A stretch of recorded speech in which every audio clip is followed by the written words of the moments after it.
জানিয়ে দেব ইসরায়েল ফিলিস্তিনি যুদ্ধ চলছে। শুরুতেই সংবাদ শিরোনাম, ইসরায়েল ছেড়ে পালিয়েছে 10 লাখ ইহুদি। আরো জানিয়ে দেব, ট্রাম্প বলেছে উম্মত, কমলা বললেন কাপুরুষ। জানিয়ে দেব, প্রকাশ্যে এলো ইরানের মারাত্মক দুর্বলতা।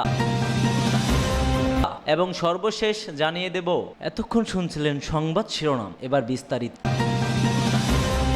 এবার ইসরায়েল ছেড়ে পালিয়েছে 10 লাখ ইহুদি। ইসরায়েলের গণমাধ্যম জানিয়েছে, গত বছরের 7 অক্টোবর গাজা উপত্যকা থেকে চালানো আল আকসা অভিযানের পর ইসরায়েল ও অধিকৃত ভূখণ্ড থেকে 10 লাখ ইহুদি পালিয়ে গেছে। সম্প্রতি ইসরায়েল চ্যানেলের 12-এর এক প্রতিবেদনে এ তথ্য জানানো হয়েছে। প্রতিবেদনে বলা হয়েছে, যে সব দেশ থেকে এসব ইহুদি ইসরায়েল ও ফিলিস্তিনি অধিকৃত ভূখণ্ডে এসেছিল, তারা আবার সেই সব দেশে ফিরে গেছে। বিশেষ করে ইউরোপ ও আমেরিকার নাগরিকরা ইসরায়েল ছেড়েছে। এদিকে সেন্টার ফর জিউশন ইম্প্যাক্ট নামের একটি সংস্থা এক জরিপে প্রতিবেদনে জানিয়েছে, শতকরা 29% ইহুদি ইসরায়েল ছাড়ার চিন্তা করেছে এবং 71% ইহুদি আগামী দিনগুলোতে ইসরায়েলে সুন্দর জীবনযাপনের ব্যাপারে আশাবাদী না। সেন্টার ফর জিউ ইম্প্যাক্টের জরিপ ফলাফলের উপর ভিত্তি করে চ্যানেল 12 জানিয়েছে, শতকরা 50% ইহুদি অপারেশন আল আকসা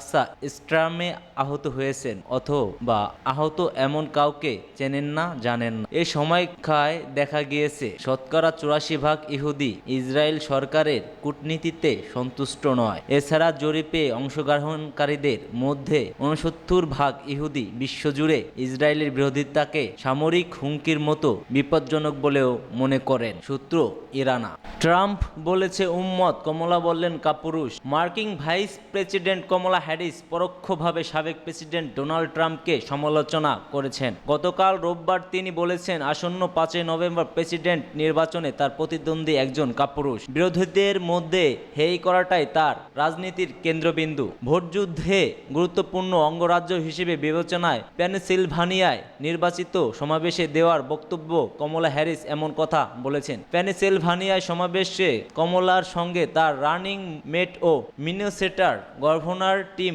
ওয়ালজ ছিলেন। পেনসিলভানিয়ার সমাবেশ শেষ করার পর শিকাগোর উদ্দেশ্যে রওনা দেন কমলা। শিকাগোতে তিনি ডেমোক্রেটিক পার্টির ন্যাশনাল কনভেনশনে যোগ দেবেন। আজ সোমবার এ ন্যাশনাল কনভেনশন শুরু হবে।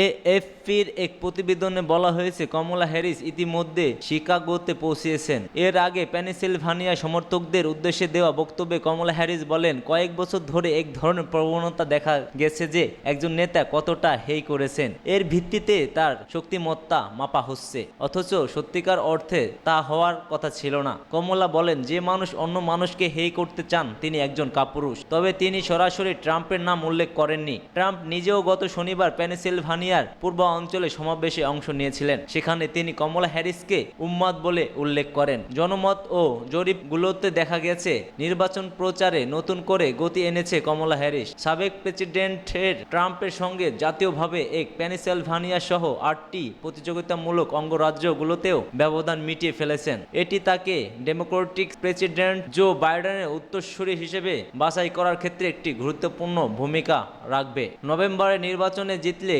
কৃষ্ণাঙ্গন এবং ত্রিদেশীয় ঐতিহ্যের কমলা হ্যারিস হবেন যুক্তরাষ্ট্রের প্রথম নারী প্রেসিডেন্ট। আগামী বৃহস্পতিবার প্রেসিডেন্ট প্রার্থী হিসেবে ডেমোক্রেটস পার্টির আনুষ্ঠানিক মনোনয়ন গ্রহণ করবেন তিনি। কমলা হ্যারিস বলেন, সেদিন যে বক্তব্য দেবেন তার অনেকটাই ইতিমধ্যে লিখে ফেলেছেন। শনিবার ট্রাম্পে বলেছেন, কমলাকে হারানোটা 81 বছর বয়সী বাইডেনের চেয়ে অপেক্ষাকৃত সহজ হবে। ট্রাম্প বিরুদ্ধে বিতর্ক ধরাশায়ী হওয়ার পর গত মাসে নিজের দলের নেতাদের চাপের মুখে বাইডেন নির্বাচন থেকে সরে দাঁড়ানোর ঘোষণা দেন। 2016 সালে উইসকনসিন ও মিনেসোটার পাশাপাশি পেনসিলভানিয়ায় জয় প্রেসিডেন্ট নির্বাচনে ট্রাম্পের জয়কে সুগম করেছিল। পেনসিলভানিয়ায় বেড়ে ওঠা বাইডেন 2020 সালের নির্বাচনে 3 অঙ্গরাজ্যে বিজয় সুনিশ্চিত করেছিলেন। কমলা হ্যারিসও এসব অঙ্গরাজ্যে ডেমোক্র্যাটসদের জয় ধরে রাখার চেষ্টা করবেন।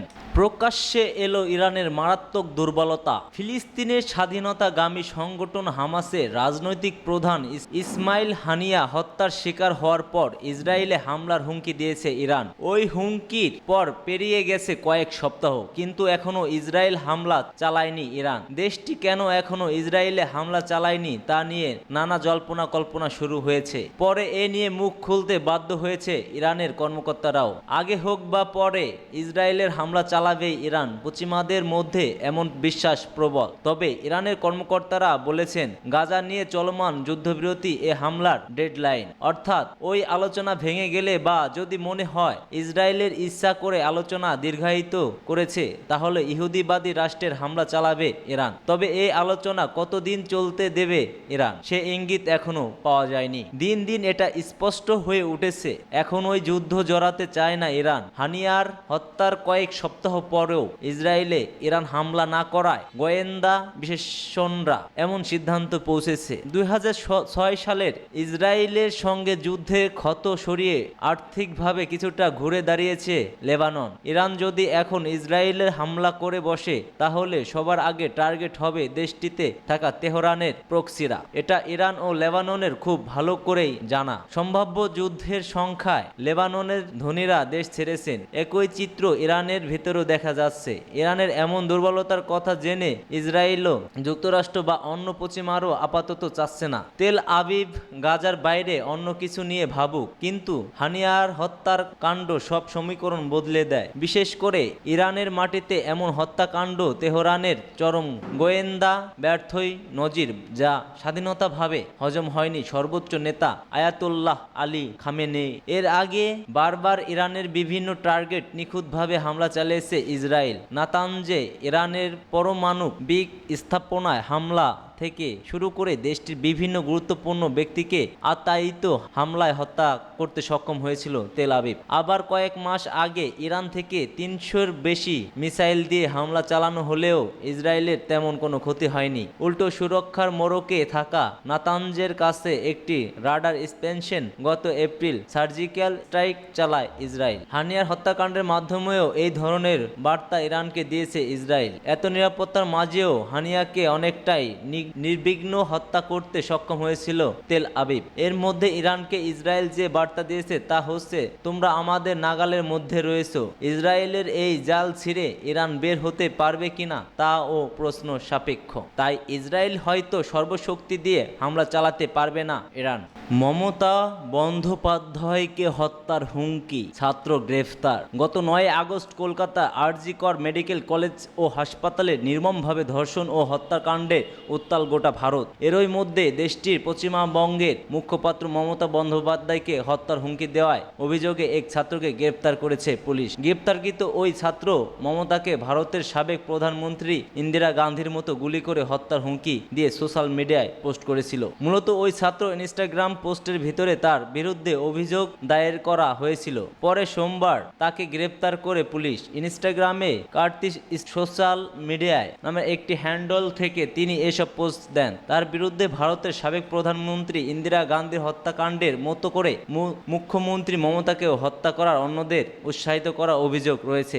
ভারতীয় সংবাদ মাধ্যম বলেছে, ইনস্টাগ্রামে কার্তিস সোশ্যাল নামের এই একটি হ্যান্ডেল থেকে আর.জি. করে ঘটনা সংক্রান্ত একাধিক পোস্ট করেছিল অভিযুক্ত ছাত্র। 3টি পোস্টে নির্যাতিতার নাম এবং ছবি প্রকাশ করা হয়েছিল। ওই পোস্টগুলো যথেষ্ট আপত্তিকর ছিল বলেও অভিযোগ রয়েছে। এছাড়া আরও 2টি পোস্টের ভিত্তির তার বিরুদ্ধে অভিযোগ দায়ের হয় থানায়। ওই 2টি পোস্টে মুখ্যমন্ত্রী মমতার বিরুদ্ধে অবমানবতার এবং আপত্তিকর মন্তব্য করা হয়েছিল। ইনস্টাগ্রাম পোস্টগুলো ভিত্তিতে অভিযোগ দায়ের হওয়ার পর তদন্ত শুরু করে পুলিশ। মুখ্যমন্ত্রীর বিরুদ্ধে অভিযুক্ত ছাত্র যে পোস্টগুলো করেছিল তা অত্যন্ত উস্কানিমূলক, যেখানে সময়ে ওই মন্তব্যের ভিত্তিতে সামাজিক অস্থিরতা এবং বিভিন্ন গোষ্ঠীর মধ্যে সহিংসতা ছড়িয়ে পড়ে।